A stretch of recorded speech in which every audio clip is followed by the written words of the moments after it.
Hi, അപ്പോൾ ഇന്നത്തെ ഉച്ചയൂണ് ഉണ്ടാക്കിയാലോ? അപ്പോൾ ഇന്ന് നമുക്ക് ചക്കക്കുരു ചാറും മീൻ ചാറും പാവയ്ക്കാത്തോരനൊക്കെ വേണം കേട്ടോ. പക്ഷേ സമയം 12:45 1:30 അത്തച്ചി പള്ളി കഴിഞ്ഞ് വരും. അപ്പോഴത്തേക്കും ചോറ് കൊടുക്കേണ്ടതാണ്. കറികളൊക്കെ ആകുന്നതേ ഉള്ളേ. അപ്പോൾ നമ്മൾ വേഗം തന്നെ ചക്കക്കുരു എല്ലാം കഴുകി വൃത്തിയാക്കി പിന്നെ അതിനകത്ത് വേണ്ട സാധനങ്ങളൊക്കെ ചേർത്ത് നമ്മൾ അടുപ്പിലേക്ക് വെച്ചു കേട്ടോ. അപ്പോൾ ചക്കക്കുരു വേകുമ്പോഴത്തേക്കും നമുക്ക് ബാക്കി സാധനങ്ങളൊക്കെ അരിഞ്ഞെടുക്കാം. അപ്പോൾ ഞാനൊരു സാലഡ് ഉണ്ടാക്കുന്നുണ്ട്, അതിന് വേണ്ടിയിട്ടുള്ള സബോള റെഡിയാക്കുന്നുണ്ട്. പിന്നെ മീൻകറിക്ക് വേണ്ടിയിട്ടുള്ള സാധനങ്ങളൊക്കെ അരിഞ്ഞെടുക്കുന്നുണ്ട്. അതിന് ശേഷം നമുക്ക് പാവയ്ക്ക തോരൻ വെക്കണം. അപ്പോൾ പാവയ്ക്ക നമുക്ക് അരിയണം കേട്ടോ. പാവയ്ക്ക അരിയുമ്പോഴത്തേക്കും പാവയ്ക്കയുടെ കുരു പെടാതെ നോക്കണേ.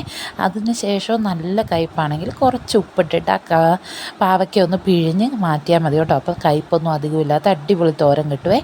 അപ്പോൾ ഇതേ ഈ കസേരയിരിക്കുന്ന ആൾ കാരണമാണ് ഇന്ന് എൻ്റെ പണി ഇത്ര ലേറ്റ് ആവാൻ കാരണം ഇന്ന് അവൻ ഉറങ്ങിയിട്ടുമില്ല. അതുപോലെ തന്നെ നല്ല വാശിയായിരുന്നു.